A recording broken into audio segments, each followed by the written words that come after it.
തീർച്ചയായിട്ടും. ഇപ്പൊ പാട്ടുകാരിയായി മാത്രം സ്റ്റേജിൽ പാട്ട് മാത്രം പാടി നിൽക്കുന്ന ചിത്ര ചേച്ചിയൊക്കെ ആണെങ്കിൽ നമ്മൾ കണ്ട് കേട്ട് അത് ഒരു നമുക്ക് ഇഷ്ടമാണ്.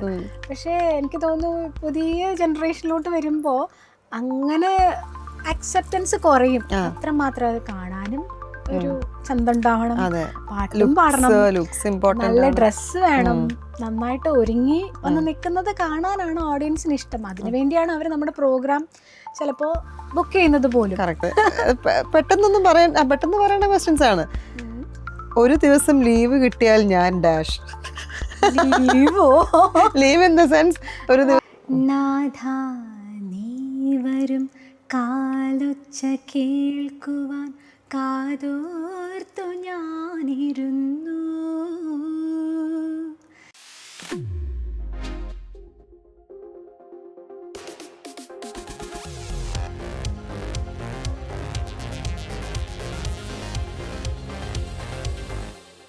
നമ്മള് കുറേ നേരമായി സംസാരിക്കണം. പാട്ട് പാടിച്ചില്ലെങ്കിൽ പിന്നെ എനിക്കറിയാം പാടും സംസാരിക്കുമ്പോ പാടാൻ ഭയങ്കര സംസാരിച്ചിട്ട്.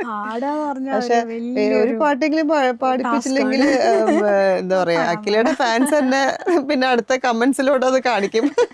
ഒരു പാട്ട് പോലും അതൊരു പാട്ട് നിങ്ങളിരുന്ന് ഇങ്ങനെ കത്തിയടിച്ചിരുന്ന് ഇരിക്കുകയാണല്ലോ എന്നുള്ളത്.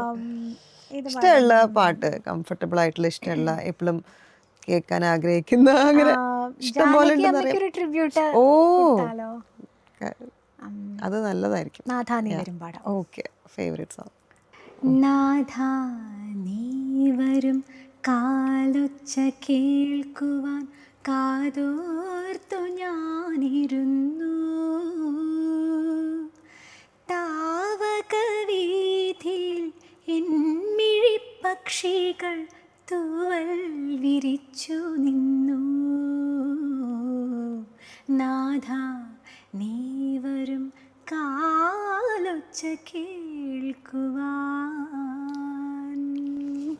Very nice. ഇത്രയും കണ്ടിന്യൂസ് ആയിട്ട് കറക്റ്റ്. അതെ അതെ അതെ. പെട്ടെന്ന് പാടാൻ പറയുമ്പോൾ ഭയങ്കര ബുദ്ധിമുട്ടാണ്. പക്ഷെ പാടി വളരെ ഭംഗിയായിട്ട് പാടി. അതിന് വലിയ താങ്ക്സ്. എനിക്കറിയാം അത് കുറച്ചൊരു ത്രോട്ടും കാര്യങ്ങളും നമ്മൾ സ്ട്രെയിൻ എടുത്ത് സംസാരിക്കും. പൊതുവേ ഈ സംസാരം ഒത്തിരി എനിക്ക് പറ്റില്ല. സംസാരിച്ചു കഴിഞ്ഞാൽ എനിക്ക് സൗണ്ട് ഭയങ്കര. അതിനെന്താ എന്തെങ്കിലും ചെയ്യാറുണ്ടോ? ടിപ്സ് എന്തെങ്കിലും ചെയ്യാറുണ്ടോ? സംസാരിക്കാതിരിക്കുക.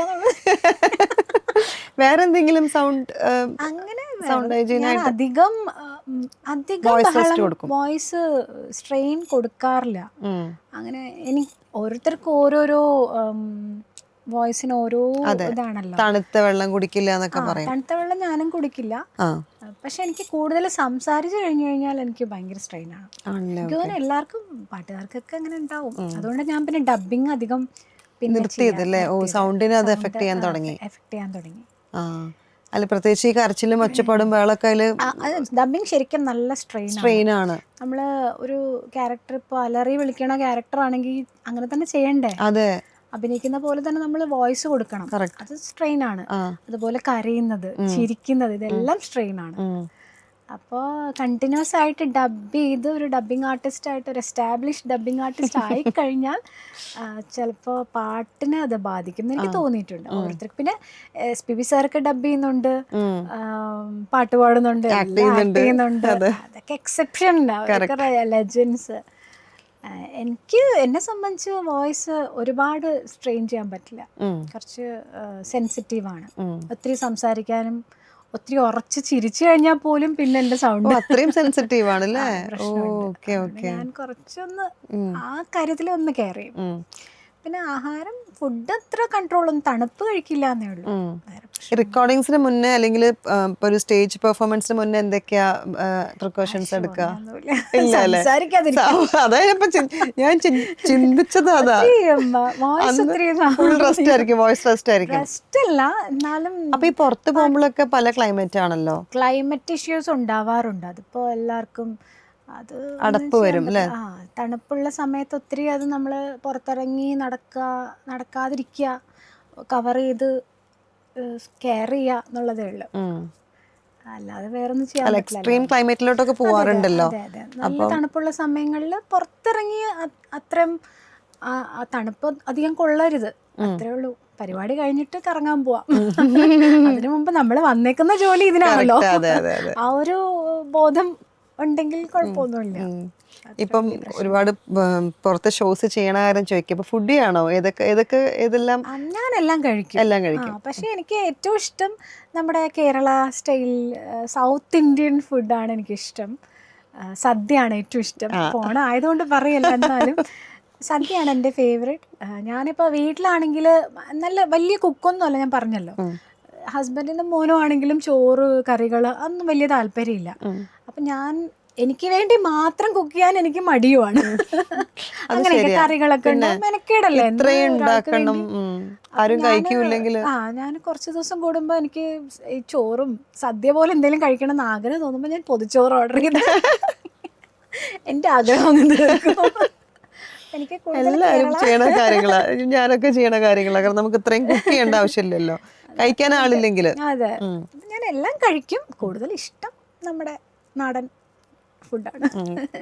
ഈ പാട്ടല്ലാണ്ട് വേറെ ആക്ടിവിറ്റീസ് ലൈക്ക് ഇപ്പം എക്സസൈസ് അങ്ങനെ എന്തെങ്കിലുമൊക്കെ റെഗുലർ ആയിട്ട് ചെയ്യുന്ന ആളാണ് ഞാൻ. അതുകൊണ്ടാണ് ചോദിച്ചത്, എങ്ങനെയാണ് ഈ ബോഡി മെയിൻറ്റെയിൻ ചെയ്തത്? അതിന് സീക്രട്ട് പറയൂ.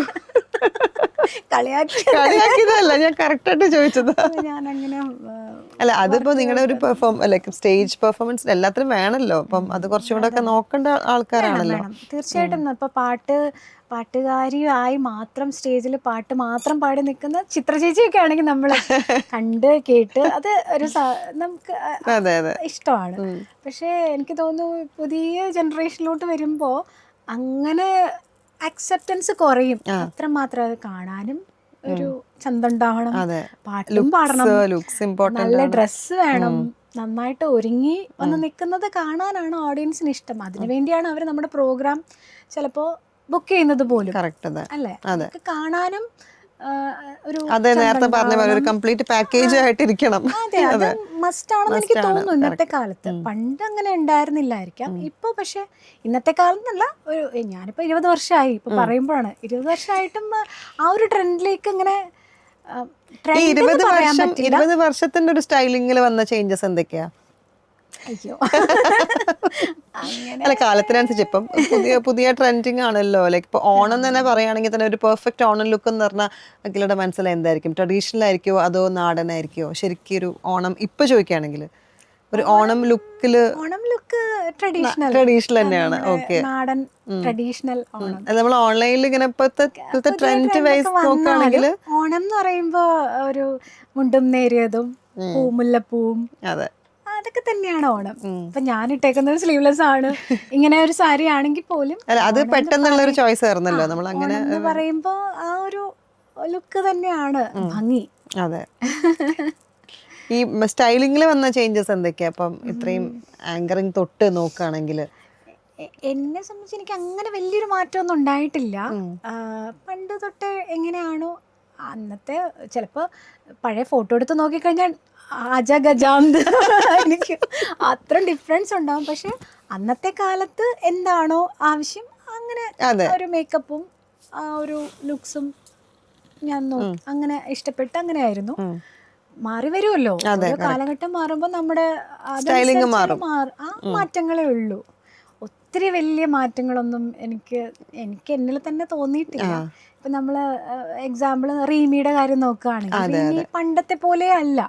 ഒത്തിരി മേക്ക് ഓവർ ചെയ്തു, ഒരുപാട് ഹാർഡ് വർക്ക് ചെയ്ത് ഒത്തിരി മേക്ക് ഓവർ ചെയ്ത് വന്നിട്ടുണ്ട്. അത്ര ഒന്നും ചേഞ്ച് ഒന്നും എനിക്ക് സങ്കല്പിക്കാൻ പോലും പറ്റില്ല. എനിക്ക് ഹാർഡ് വർക്ക് ചെയ്യാനുള്ളൊരു ക്ഷമയില്ല അങ്ങനെ.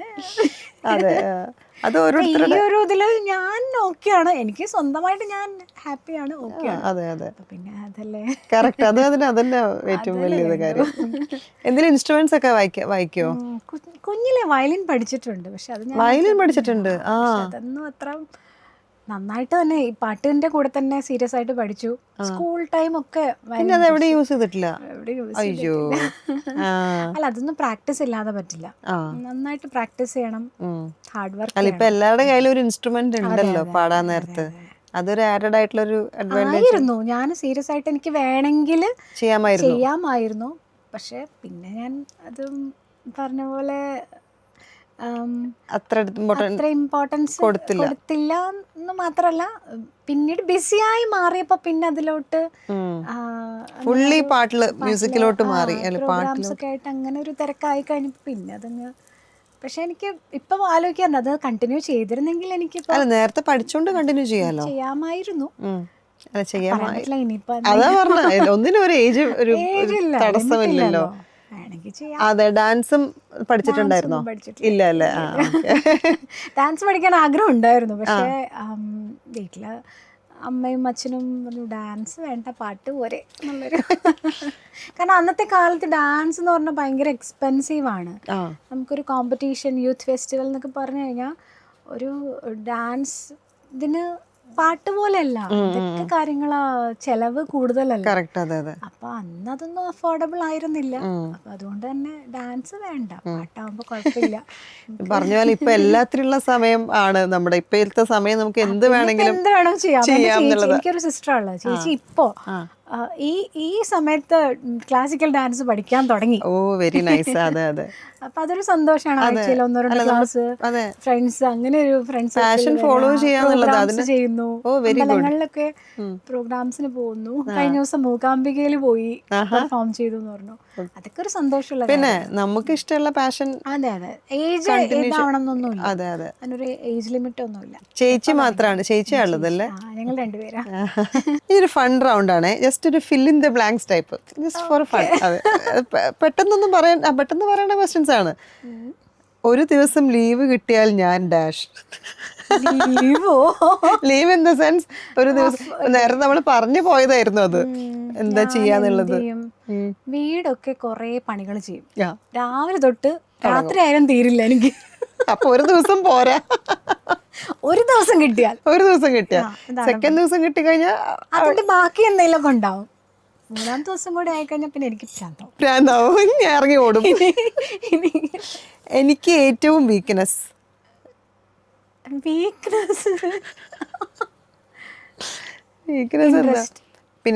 പിൻട്രസ്റ്റ്. അതിൽ നോക്കിയിട്ടുള്ള കാര്യങ്ങൾ നോക്കി ഇങ്ങനെ ഇരിക്കും, മണിക്കൂറുകളോളം ഇരിക്കും. ആണല്ലേ? സ്വന്തം ഡിസൈൻ എന്തെങ്കിലും ചെയ്യോ? അത് കൊടുക്കും. ഇഷ്ടമാണ്. ചെയ്യുവെച്ചാ കണ്ടിട്ടതുപോലെയൊക്കെ ചെയ്യാൻ ഇഷ്ടമാണ്. ഓക്കെ. എന്റെ വാർഡ്രോബിൽ ഏറ്റവും കൂടുതലുള്ളത് സാരിയും ചുരിദാറും ഒരുപോലെ മിക്സ് ആണ്. മോഡേൺ ഔട്ട്ഫിറ്റ് കുറവാണ്. ഓക്കെ. കോൺസേർട്ടിനൊക്കെ മുൻപ് ഞാൻ എപ്പോഴും fill in the blanks. തൊട്ട് മുമ്പ്. കോൺസേർട്ട് ഉണ്ടെങ്കിൽ അതിന് മുമ്പ് അതിനു വേണ്ടിയുള്ള പ്രിപ്പറേഷൻസ് ചെയ്യും. സ്പെഷ്യലി ഡ്രസ്സ് കാര്യങ്ങൾ, അതൊക്കെ മേക്കപ്പ്, പാട്ട്.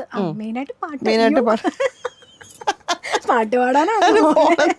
അപ്പൊ അതിന്റെയൊക്കെ എല്ലാം റെഡിയാക്കുക, സൗണ്ട് ചെക്ക്, റിഹേഴ്സൽ ചിലപ്പോ അന്നുണ്ടാവും. ഓണം എന്ന് കേട്ടാൽ സദ്യ, ഓണസദ്യ ഫസ്റ്റ്. ഓക്കെ. എല്ലാവർക്കും അറിയാത്ത എന്റെ ഒരു ഹാബിറ്റ്. അയ്യോ, അങ്ങനെ പ്രത്യേകിച്ച് ഹാബിറ്റൊന്നുമില്ല. ഈ പറഞ്ഞ പോലെ ഈ ഡ്രസ്സ് കുറേ നോക്കാൻ ഇഷ്ടമാണ്. അത് പക്ഷെ ഞാൻ ഇതിനു മുമ്പ് എവിടെയോ പറഞ്ഞു, അത് എല്ലാവർക്കും അറിയണ ഹാബിറ്റ് ആയി പോയി. അറിയാത്തൊരു ഹാബിറ്റ് ഉണ്ടെങ്കിൽ അതായിരിക്കും. അങ്ങനെ പ്രത്യേകിച്ച് ഹാബിറ്റ് ഒന്നും ഇല്ല. ഇല്ലല്ലേ? ഇനി ഹാബിറ്റ് കണ്ടെത്തണം. ഒരു സമയത്ത് ഞാൻ സ്റ്റിച്ച് ചെയ്യുമായിരുന്നു. ഇപ്പൊ എല്ലാം മറന്നുപോയി. സീരിയസ് ആയിട്ട് തന്നെ പഠിച്ചു. ഒരു ടീച്ചർ എന്നെ വീട്ടിൽ വന്ന് കണക്കൊക്കെ ഉണ്ടല്ലോ, ഓരോന്ന് കട്ട് ചെയ്യുന്ന, അതൊക്കെ കൃത്യമായിട്ട് വരച്ച് ഒരു നോട്ട്ബുക്കൊക്കെ ഉണ്ടാക്കി അങ്ങനെയൊക്കെ എഴുതി പഠിച്ച് സീരിയസ് ആയിട്ട് ഒരു സ്റ്റിച്ചിങ്, അങ്ങനെ ഒരു ബുട്ടീക്ക് എന്നൊക്കെ ഉള്ളൊരു ആഗ്രഹം ഉണ്ടായിരുന്നു എനിക്ക് പണ്ട്. ഇങ്ങനെയൊന്നും ആയില്ലായിരുന്നെങ്കിൽ ചിലപ്പോൾ ഞാൻ ഒരു ഫാഷൻ ഡിസൈനിങ്ങിലോട്ടോ അങ്ങനെയൊക്കെ എനിക്ക് ഇഷ്ടമുള്ളൊരു മേഖലയാണ്. ഇപ്പൊ പക്ഷെ താല്പര്യമില്ല. കാരണം എല്ലാവർക്കും ഉണ്ട് സമയമൊക്കെ ഇഷ്ടം പോലെ ഉണ്ട്. സമയം അതൊക്കെ അങ്ങനെ പൊക്കോളും. പക്ഷെ എല്ലാവർക്കും ഇപ്പോ ബുട്ടീക്കുണ്ട്, അപ്പൊ പിന്നെ അതിന് അന്നത്തെ സമയത്ത് ഒരു അങ്ങനെ അധികം മാർക്ക് ഇല്ലാത്തത് കൊണ്ടും ഒരു യുണീക്ക് ആയിരിക്കണം. പക്ഷെ എല്ലാം പഠിച്ചിട്ടുണ്ടായിരുന്നു. ഓക്കെ, പഠിച്ചു. അപ്പൊ എല്ലാവർക്കും അറിയാത്ത എന്റെ ഒരു ഹാബിറ്റ് അതാക്കാം. ഹാബിറ്റ് എന്ന് പറയാൻ പറ്റില്ല അതിന്. തയ്യൽ മെഷീൻ പോലും ഞാൻ എടുത്ത് കൊടുത്തു. വീട്ടിലിരിക്കുന്നു. ഒരു സ്പേസ്. അതെ. എനിക്ക് പാടാൻ ഏറ്റവും ഇഷ്ടമുള്ള സമയം എല്ലാ സമയത്തും പാടും. രാത്രി ആയിരിക്കും. ആണല്ലേ? എല്ലാരും ഉറങ്ങിക്കഴിഞ്ഞിട്ടാണ് എൻ്റെ പാട്ട് പഠിത്തം. പാട്ട് പഠിത്തം. ഓക്കെ. അത് ഭയങ്കര സമാധാനവും ബഹളമൊന്നും ഇല്ലാത്തൊരു സമയമില്ലേ? അതെ. എല്ലാരും ഉറങ്ങിക്കഴിയുമ്പോ പിന്നെ നമ്മൾ അവർക്ക് ശല്യം ഉണ്ടാവാത്ത രീതിയിൽ, അതേ ഉദ്ദേശിച്ചത്, അവർക്ക് ശല്യം ഉണ്ടാക്കാത്ത രീതിയില് അവരുടെ ശല്യം നമുക്കും ഉണ്ടാവൂല. അപ്പൊ അങ്ങനെ ഒരു പീസ്ഫുൾ ആയിരിക്കും. എന്റെ ഫോണിൽ ഏറ്റവും കൂടുതൽ വരുന്ന നോട്ടിഫിക്കേഷൻ മെസ്സേജസ് വാട്സാപ്പ് അതെ വാട്സാപ്പ് ഓഫാണ്. ഓഫാണ്. പിന്നെ അല്ലെങ്കിൽ പിന്നെ വേറെ വല്ല മറ്റേ ഫാഷൻ വല്ല അതിലൊക്കെ പോയിട്ട് ഓൺലൈൻ ഷോപ്പിംഗില് ഭയങ്കര നോട്ടിഫിക്കേഷൻ ഏറ്റവും കൂടുതൽ വരുന്നത്. അതിന് കുറെ സമയം ഞാൻ ഇരിക്കും. ഓൺലൈൻ ഷോപ്പിംഗ് ഇപ്പൊ ഒരു എനിക്ക് തോന്നുന്നു അതൊരു അഡിക്റ്റ് ആയിട്ട് അഡിക്ഷൻ ഉണ്ട്. പലതും വാങ്ങിച്ചാൽ ഫ്ലോപ്പ് ആവാറുണ്ട്. എന്നാലും ഞാൻ പൈസയൊക്കെ കുറെ പോയിട്ടുണ്ട്. നമ്മളിപ്പോ കാണുന്ന പോലെ ആയിരിക്കില്ല കയ്യിൽ കിട്ടുമ്പോൾ. ചിലപ്പം നല്ല സൈറ്റ് അല്ലെങ്കിൽ, എല്ലാം ഒന്നും അങ്ങനെയല്ല, നല്ലതും ഉണ്ട്. അപ്പൊ അതിന്റെ കുറെ നോട്ടിഫിക്കേഷൻ ഏറ്റവും കൂടുതൽ വരുന്ന നോട്ടിഫിക്കേഷൻ കഴിഞ്ഞു. ആക്ച്വലി കുറച്ചും കൂടെ വേണമായിരുന്നു. പെട്ടെന്ന് തീർന്ന പോലെ. ഞാൻ ഇതന്നെ സമയം ഒരുപാട് ആവുമെന്ന് ഓർത്തിട്ടാണ് പെട്ടെന്ന് ചോദിച്ചത്. നമുക്കിനി ഓണക്കല്ലേ, നമുക്ക് നല്ലൊരു ഓണപ്പാട്ട് പാടി. ഓണമായിട്ട് ഒരു ഓണപ്പാട്ട് പോലും പാടി. അതാ പറഞ്ഞത്, ഒരു ഓണപ്പാട്ട് പാടിട്ട് രണ്ടുപേർക്ക് ചേർന്ന് പാടിയാലോ? എല്ലാ ഓണക്കാലത്തും നമുക്ക് ഒഴിവാക്കാൻ പറ്റാത്ത കുറച്ച് പാട്ടുകളുണ്ട്. അതെ. പൂവിളി പൂവിളി എല്ലാവർക്കും ഇഷ്ടമുള്ള പാട്ടാണ്. അറിയാലോ? പാട്ടറിയാം. അപ്പൊ സ്റ്റാർട്ട് ചെയ്യാം അല്ലേ? 1 2 3. പൂവിളി പൂവിളി പൊന്നോണമായി നീ വരൂ പൊന്നോണത്തുമ്പി. ഈ പൂവിളിയിൽ മോഹം പൊന്നിൻ മുത്തായി മാറ്റും പൂവയലിൽ നീ വരൂ ഭാഗം വാങ്ങാൻ. പൂവിളി പൂവിളി പൊന്നോണമായി നീ വരൂ പൊന്നോണത്തുമ്പി. Thank you. അപ്പൊ നല്ലൊരു ഓണം വിഷസ് നേരെയാണ് എല്ലാവർക്കും. തിരിച്ചും അതെ, താങ്ക് യു. നല്ലൊരു ഓണം ആവട്ടെ മീനാക്ഷിക്കും, അതുപോലെ ഈ ചാനലിന്റെ പിന്നിൽ പ്രവർത്തിക്കുന്ന എല്ലാവർക്കും, ഇത് കണ്ടുകൊണ്ടിരിക്കുന്ന മലയാളികൾക്കും നല്ലൊരു ഓണം, ഇത്തവണത്തെ ഓണം ഗംഭീരമാവട്ടെ എന്ന് ഞാനും ആശംസിക്കുന്നു. അതെ, എല്ലാ അപ്കമിങ് പ്രോജക്ട്സിനും ഇനി നമുക്ക് അടുത്തിരിക്കേണ്ടത് ഒരു ആക്ട്രസ് ഒക്കെ ആയിട്ട് വരട്ടെ. നല്ല സിനിമയിൽ നല്ലൊരു ക്യാരക്ടർ റോളൊക്കെ ചെയ്ത് കഴിഞ്ഞിട്ട് നമുക്ക് അടുത്തൊന്നും കൂടെ എങ്ങനെ ഇരിക്കേണ്ടി വരും. നോക്കാം. എല്ലാ വക ആശംസകളും. Thank you. Thank you.